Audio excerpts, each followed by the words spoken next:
I thank the distinguished representative of Lithuania who spoke on behalf of the Community of Democracies. I now give the floor to the International Institute for Democratic and Electoral Assistance. Thank you, Mr. Chairman.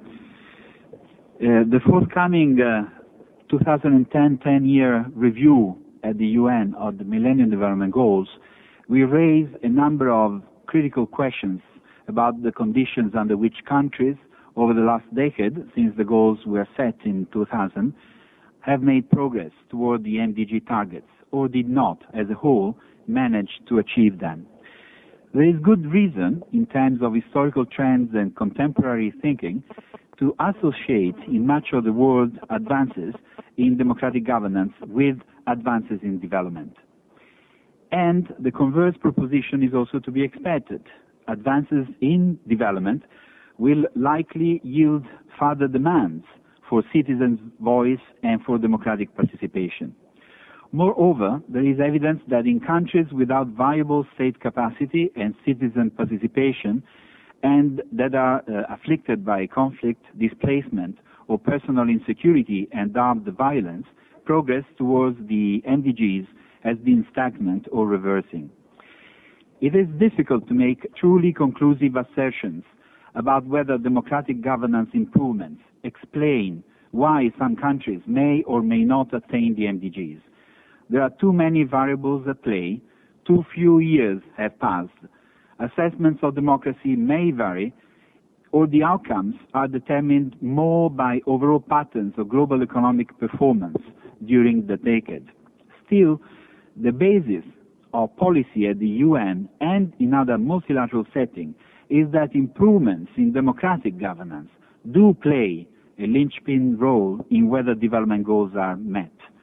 Democratic governance is essential because a functioning state that provides for security, ensures the rule of law, offers equal opportunity and voice to all social groups and individuals, and is selected accountable through electoral processes that provide for the mass participation is an essential prerequisite for sustainable gains in human development. And many practitioners argue that governance failures are at the heart of many of the crises of conflict, food insecurity, or mass displacement in recent years. In the 21st century confronted with economic crisis, climate change and environmental stress, disease prevalence, and potential and widespread individual insecurity in the face of armed violence, further advances in democratic governance is essential to meeting these challenges. Many forward-looking reports suggest that environmentally induced scarcity may generate local-level conflict, and that it is essential to have governance processes in place that can manage social differences over natural resource management.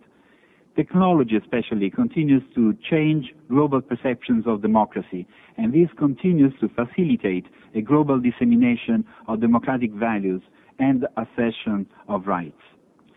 A critical finding of research and policy reflection on the relationship between democracy and development explored in both comparative politics and development studies is that there is inconclusive evidence on the relationship between regime-type democracy and development, at least as measured in economic growth. First, evidence of the causal relationship in one direction or the other, democracy causes development or development causes democracy, is mixed and contradictory. Additionally, the different definitions of democracy and development themselves pose significant limits. Indeed, with regard to democracy, for example, there is a lively and healthy debate over democratic models and paradigms, over consensual and competitive democracy, and over the critical question of whether implicit in the democratic ideal is a commitment to social welfare and thus development. And we had indeed had a clear analysis of this issue in the panel presentations, particularly the presentation made by Dr. Juan Carlos Menederos. I would like to focus on how can we move towards mutual reinforcement in development and democracy building.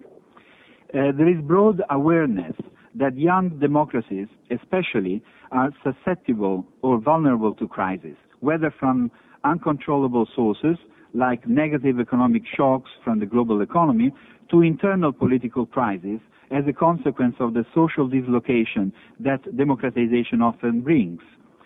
A rapid rise in commodity prices, and including basic food staples and energy sources such petroleum, has affected all corners of the globe and millions of people, particularly those already living in extreme poverty.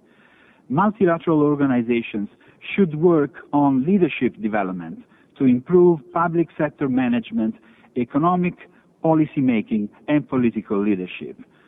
Developing countries, on their part, need to improve their economic and political governance through a better management of their resources and the creation of an enabling environment for sustainable development. Additionally, multilateral work should focus on institutional reform to improve the quality of democracy and make it sustainable. Institutions are at the core of the project of making democracy of a better quality and more sustainable, and there are currently many institutional innovations available, like political party reforms, electoral reforms, judicial reforms, local government reforms, decentralization. Particularly, there needs to be continuing and additional focus on the ways in which electoral systems and electoral institutions perform in terms of translating social interests into political participation and influence. Because there is no democracy without effective states, having a good institutional framework that makes governments efficient on all levels and accessible to people has been identified as a highly relevant issue. The effectiveness of democracy, the idea of good institutions under democracy, is central to the quality of democracy. Focus should be placed on local and regional governments, since they are nearest to people, as well as on parliaments, and the linkages between democracy and development can be best understood at the local level. From a South-South cooperation perspective, the most useful lessons are those needed by countries that find themselves far behind with respect to both development and democracy. Global South countries can learn from each other on ways to conceptualize and implement a developmental state, drawing on the experience of those countries such as Brazil, India, Mexico, or South Korea, on the opportunities for and difficulties in linking democratization and development agendas together. As well, there are rich experiences in the Global South in countries such as Botswana or Costa Rica that have maintained decades of viable democratic institutions and processes in the face of ongoing poverty. Let me conclude with a comment on the way forward, on the next 5 years. The extent of accountability regarding the delivery on MDGs and what could be the corresponding role of the UN and development partners need to be further developed.